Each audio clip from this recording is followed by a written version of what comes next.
Let's talk about the MyFitnessPal diary section.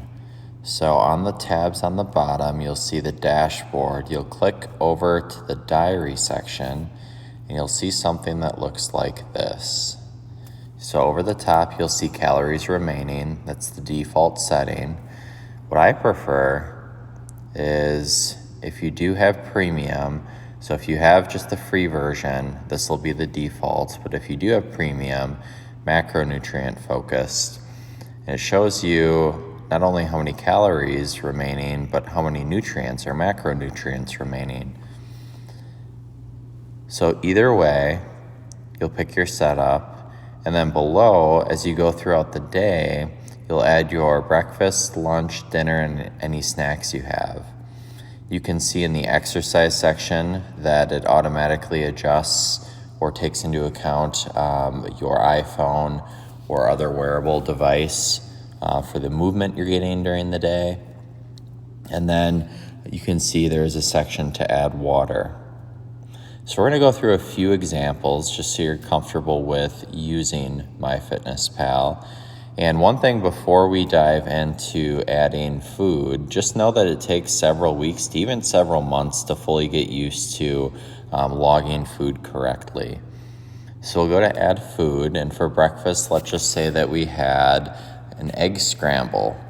So let's say that we're going to type in eggs, and you'll see the history.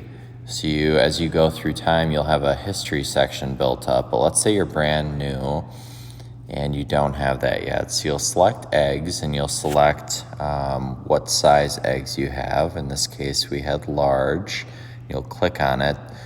Don't click the plus button. That'll do a quick add. If you just click the main section, it'll pop up this next screen and you can select how many eggs you had. And then if you needed to adjust the serving size, let's say that they were extra large instead of large, you can adjust it there. There's also a section below where you can see the number of calories, the number of macronutrients, so carbs, fat, and protein. A nice little section that shows percent of daily goals. And then below that, it has nutrition facts. If you were curious about, how many of the fat, how many grams of saturated versus monounsaturated versus polyunsaturated. Other nutrients below as well, and vitamins and minerals. All right, so we're going to click on the top right, that check button to add the food. And then when we go back, we can see we have the 2 eggs added. Next, because I said we're making a scramble, with kale, we added 1 cup of chopped kale. That looks good. And some bell peppers. And if it just pops up like this, I'll show you a different way to do it. Again, this is if you have your history built up, you can just click that plus sign. It's a quick way to add the food. And then lastly, 1/2 cup of onion. And now let's go back, and now we can see this is our breakfast for the day. So we can see on the top how many calories. That's where that 220 out of 870. And we can see carbs, fat, and protein. If you needed to add any other food or drink, you would just add it here. And drink meaning non-water beverages. There's a section below. I'll show you how to add water. So what you'll do is you'll go through each meal of the day, breakfast, lunch, dinner, and snacks, and you'll add all of your food.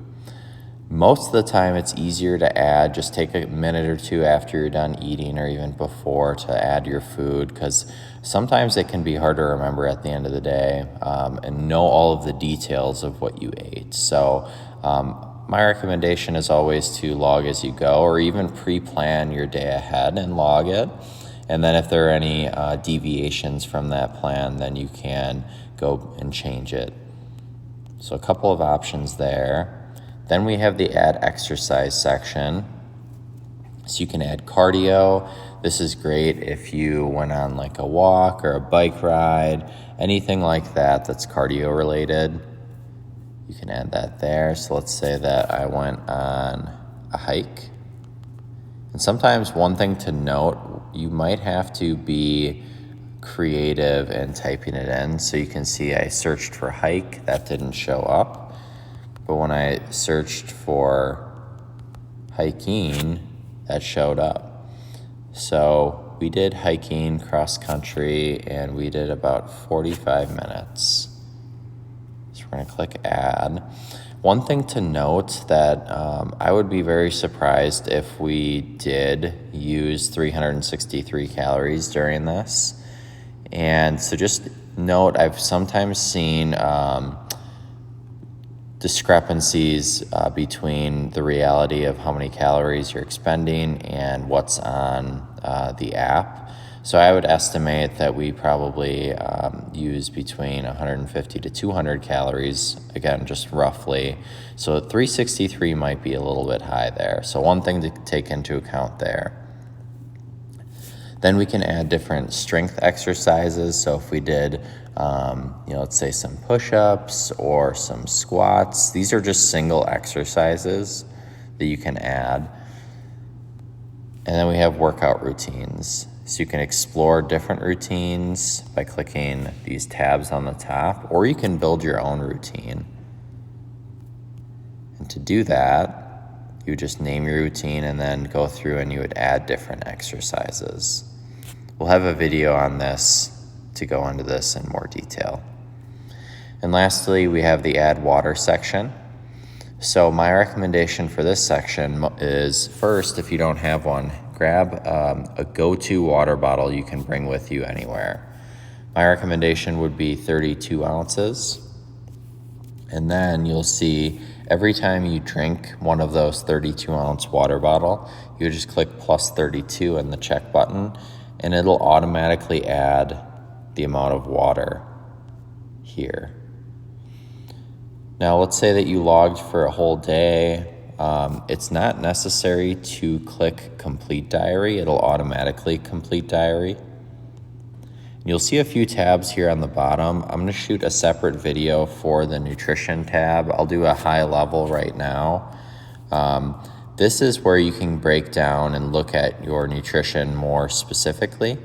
So you can look at your calories, so how many calories by meal.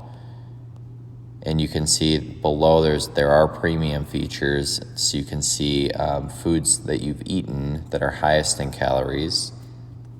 There's also a section for nutrients, so not only the macronutrients, which are protein, carbs, and fat, but also some of the micronutrients, vitamins, minerals, etc. And then the macronutrients, it gives you a nice pie chart. And I'll go into this in more detail. One thing to note here is if you scroll left and right, you can go backward and forward in your dates. You can also change it to a week view. So you can see what you've had over the course of a week. For calories, it gives you a nice bar chart. And for nutrition, it gives you an average. And under macros, it gives you another stacked bar chart to show you how many carbohydrates, fat, and protein you've consumed. So we'll back out of there. And then notes are any notes that you would need to take or want to take on food or exercise. So this is a high-level overview of the diary section in MyFitnessPal. Again, give yourself a good couple of weeks to even a couple of months to get used to how to log food, having a consistent schedule, and learning and making sure that you're logging the right types of food and right amounts.